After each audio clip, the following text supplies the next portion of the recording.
सुलेखा अपनी खटिया और बिस्तर लेकर आज फिर खेत की तरफ जा रही थी। उसकी सास ससुर और ननद सर पकड़कर बैठे थे। कोई भी सुलेखा को खेत में सोने से रोक नहीं पा रहा था। अरे कभी आप लोग भी मेरे साथ खेत में चलकर सोइए और देखिए खेत में सोने का आनंद क्या होता है। ये कहानी है सुलेखा की, जिसकी नई नई शादी हुई थी और आज ससुराल में उसका पहला दिन था। सुलेखा सर्वगुण संपन्न थी और उसने पहले ही दिन घर में सबका दिल जीत लिया। वाह वाह बहू, क्या स्वाद है तुम्हारे हाथों में, कितनी अच्छी रसोई बना लेती हो तुम, मजा आ गया भाई। हाँ भाभी, आप मुझे भी अपनी तरह स्वादिष्ट खाना बनाना सिखा दीजिएगा। बिल्कुल पायल, अब तो बहू हमारे साथ ही रहेगी। तुम इनसे सब अच्छे अच्छे गुण सीख लेना, तुम्हें तुम्हारे ससुराल में काम आएगा। सब बातें कर रहे थे, तभी सुलेखा का पति गिरधर आया और बोला, सुलेखा, मैं काम से जा रहा हूं। पिताजी, आप भी जल्दी से चलिए। आज बड़े जमींदार ने गांव के सभी किसानों को बुलाया है। जो भी हमने खेत की जरूरतों के लिए कर्ज लिया था, उसका ब्याज जमा करना है। अरे हाँ हाँ, चलो चलते हैं बेटा।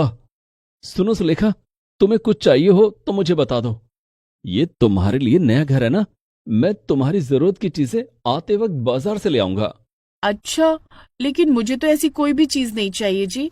हाँ, आप मेरे लिए एक बड़ी खटिया ले आइएगा। सुलेखा की बात सुनकर सब चौंक जाते हैं। क्या कहा बहू, खटिया? लेकिन घर में इतने बड़े बड़े बिस्तर तो हैं, तो फिर तुम्हें आखिर खटिया क्यों चाहिए? हाँ, वो सासू माँ, मुझे खटिया पर ही सोने की आदत है ना, बस इसीलिए। अच्छा अच्छा, ठीक है बहू, हम तुम्हारे लिए एक अच्छी सी खटिया मंगा लेंगे, फिर तुम उसमें आराम से सोना। सुलेखा की खटिया शाम तक हाजिर भी हो जाती है। अब रात का खाना खाने के बाद सब लोग अपने अपने कमरे में सोने जा रहे थे। तभी सुलेखा की सास ने उसे खटिया उठाकर घर से बाहर जाते देखा। अरे बहू, कहाँ जा रही हो? बाहर आंगन में सोने जा रही हो क्या? अरे भाभी, मैं भी आती हूँ, मुझे भी आंगन में ठंडी हवा में सोना है। नहीं नहीं दीदी, मैं आंगन में नहीं सोने जा रही हूँ, मैं तो खेत में सोने जा रही हूँ। सुलेखा की बात सुनकर उसकी सास और ननद दंग रह जाते हैं। ये तू क्या कह रही है बहू, खेत में? मगर क्यों? क्योंकि मुझे ना बचपन से ही खुले खेत में खटिया डालकर सोने की आदत है माँ जी। आसमान के झिलमिल झिलमिल तारे, ठंडी ठंडी हवा, आहा, ये सब कमरे की चार दीवारी में कहाँ। अरे भाभी, लेकिन आप नई बहू हैं, आप खेत में सोएंगी तो कैसा लगेगा? कैसा क्या, बढ़िया ही लगेगा दीदी। और हमारा खेत इतना पास है घर से, तो भला इसमें दिक्कत ही क्या है? जब सुलेखा को उसकी सास और ननद समझाते हुए थक जाते हैं, तो वो लोग गिरधर और उसके पिता को बुलाते हैं। देख बेटा, तेरी बीवी ये कैसी अजीब सी जिद पकड़ कर बैठी है, कहती है खेत में ही जाकर ही सोएगी। सुलेखा, ये कैसी जिद है भला? तुम खेत में सोने नहीं जा सकती हो, बस। तो ठीक है, फिर मैं यहीं बैठी हुई हूँ। मैं या तो सारी रात जागकर गुजार दूंगी या फिर खेत में ही सोऊंगी, बस।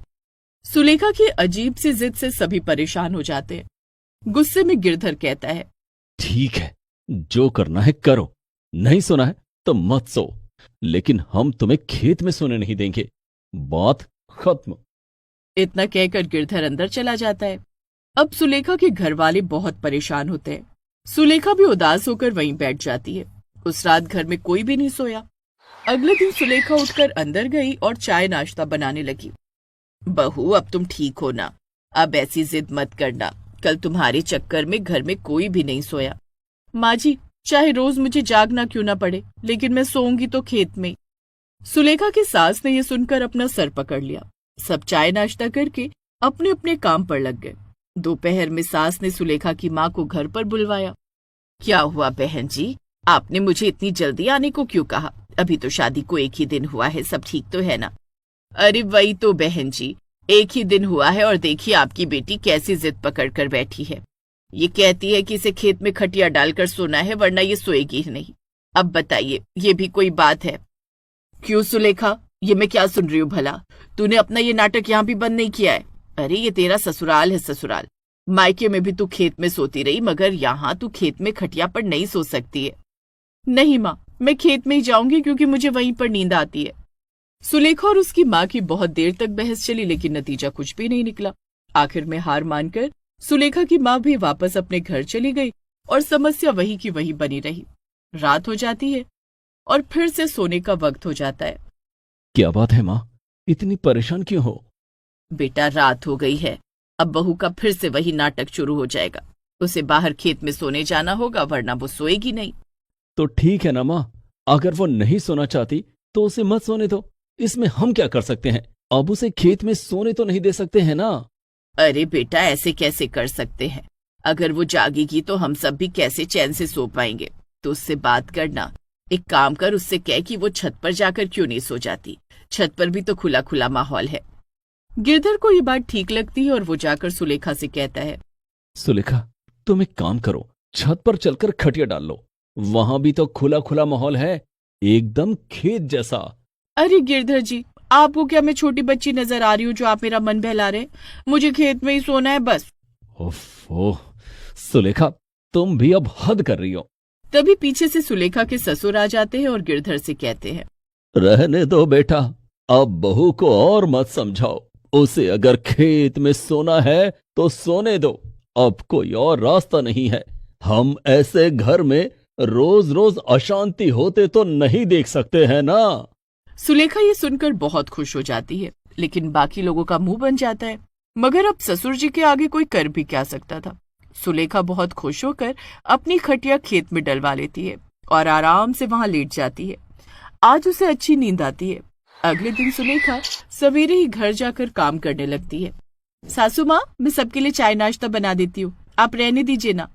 चाहे जो भी कर लो बहू, ये जो तुम खेत में जाकर सो रही हो ना, ये किसी को पसंद नहीं आ रहा है।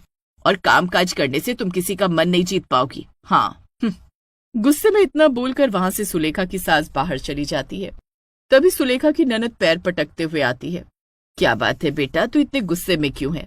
मैं मंदिर गई थी ना, और वहां मुझे कुछ औरतों ने रोककर मेरा मजाक उड़ाया कि तुम्हारी भाभी तो खेत में सोती है, क्या तुम्हारे घर में सोने की जगह नहीं है? ओफो, अब तो गांव भर में हमारी बदनामी हो रही है। अब क्या करे बेटा, जब अपना ही सिक्का खोटा हो तो कर भी क्या सकते हैं। ऐसे ही घर वाले अपने मन को समझा लेते हैं। और एक हफ्ता बीत जाता है। एक रात को सुलेखा जब गहरी नींद में सोई थी तो कुछ आहट से उसकी नींद अचानक से खुल गई। अरे, मैंने कुछ आहट सुनी, जैसे कुछ लोग यहाँ से चल कर गए, लेकिन कोई नजर क्यों नहीं आ रहा है? इतनी रात को कौन आ सकता है? सुलेखा उठी और आसपास देखने लगी, मगर उसे कोई नजर नहीं आया। वो वापस जाकर लेट गई। असल में ये गिरधर और उसके पिता के कुछ पुराने दुश्मन थे जो आज उनके खेत में आग लगाने आए थे। भैया, जल्दी से यहाँ पर आग लगाकर भागते हैं, खेत में कोई भी नहीं है, यही अच्छा मौका है। उस गिरधर और उसके बाप ने हमें ये जमीन सस्ते दाम पर बेचने से मना कर दिया था ना। अब ना रहेगी जमीन और ना होगा विवाद। मंगलू और उसके आदमियों ने खेत में आग लगा दी और वहां से भाग खड़े हुए। आग धीरे धीरे बढ़ने लगी। सुलेखा ने फिर उठकर देखा और वो दंग रह गई। ये आग, ये कैसे लग गई? अरे नहीं, जल्दी से कुछ करना पड़ेगा वरना ये आग खेत में फैल जाएगी।